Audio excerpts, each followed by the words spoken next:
박원이 부른 노래, 노력에 대한 반박.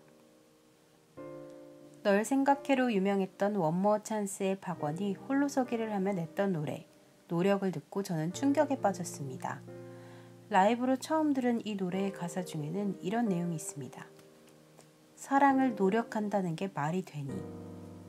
이 가사는 저의 생각과 정반대였지만 제가 반박하는 논문을 쓸 것도 아니고 인터넷 기사도 아니어서 댓글을 달 수도 없었죠. 그렇다고 제가 더 좋은 노래를 만들어서 사랑은 노력하는 거야 라고 이야기하고 싶었지만 저는 노래를 만들 줄 모릅니다. 제가 할 줄 아는 건 영화를 보는 거고 영화 이야기를 하는 거라서 그래서 이 영화를 가져왔습니다. 이 영상에는 스포일러를 포함하고 있습니다. 영상 시청에 참고하시기 바랍니다.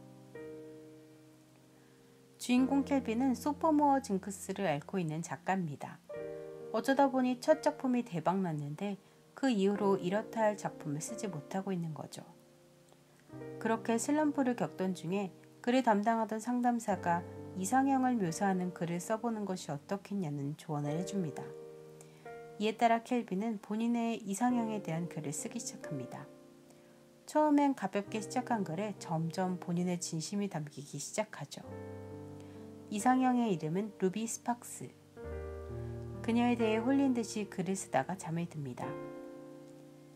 그런데 놀랍게도 다음날 아침 집에 루비가 나타나 요리를 하고 있습니다. 루비는 켈빈이 쓴 글 그대로의 사랑스러운 모습입니다. 그렇게 켈빈은 자연스럽게 본인이 만든 이상형인 루비와 사랑에 빠지고 행복한 시간을 보냅니다.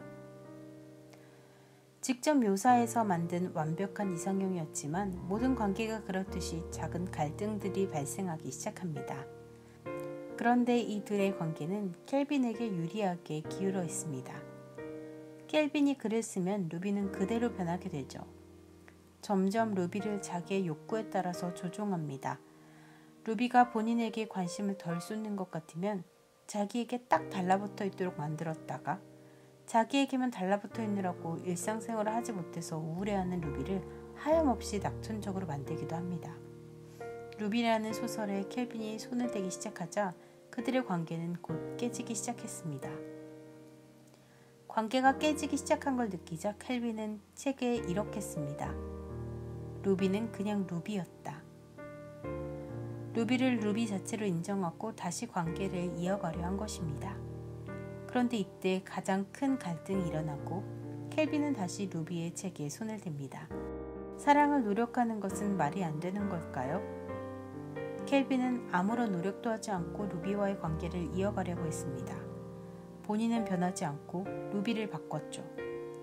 사랑은 혼자서 하는 것이 아닙니다. 사랑의 본질은 관계에 있고 나에게 기울어 있던 무게중심을 너에게로 옮기는 것입니다. 사랑은 상대에게 맞추어 나를 바꾸는 것입니다. 반대하는 의견이 있을 수 있지만 적어도 영화에서 말하는 것은 그렇습니다. 박원의 노래를 나를 잃지 않는 사랑을 하지 말자는 뜻 정도로 해석한다면 타협할 수 있겠습니다. 언젠가 유희열의 라디오 천국에서 유희열이 그랬다죠. 함께 있을 때 가장 나다워지는 사람을 만나세요. 언젠가 연극은 끝나기 마련입니다. 그렇습니다. 너를 위해서 나를 잃으면 안 되죠. 앞서 이야기했듯이 사랑의 본질은 관계에 있습니다. 그리고 그 관계는 너와 내가 존재해야 이어갈 수 있죠. 그래서 나를 잃지 않아야 하고 동시에 너를 잃지 않아야 합니다. 그러려면 사랑은 노력해야 합니다. 사랑받기 위해서 노력하라는 것이 아닙니다. 오히려 사랑하기 위해서 노력하라는 것이죠. 사랑은 의지이며 선택입니다. 핑계하지 않았으면 좋겠습니다. 사랑을 노력하는 게 말이 안 된다는 건 노력하기 싫다는 말이고 그것은 곧 사랑하기 싫다는 말입니다. 박원의 앨범 소개 글을 보니 이렇게 쓰여 있더군요. 내게 이렇게 이야기했던 그 사람의 편에 서서 만든 노래입니다. 그럴 수도 있겠다 싶네요. 박원의 이야기가 아닌 박원의 전 연인이 했던 이야기라는 걸 보니 박원도 결국 같은 이야기를 하고 싶었던 것이 아닐까 싶습니다. 물론 사랑을 노력하지 않고 사랑을 포기하는 선택을 할 수 있습니다. 사랑의 감정이 식고 더 더 이상 나를 잃지 않기 위해서 그럴 수 있죠. 그러나 자기의 식은 사랑을 포장하는 핑계로 저 가사를 인용하진 않았으면 좋겠네요. 지금까지 영화로운 부부였습니다.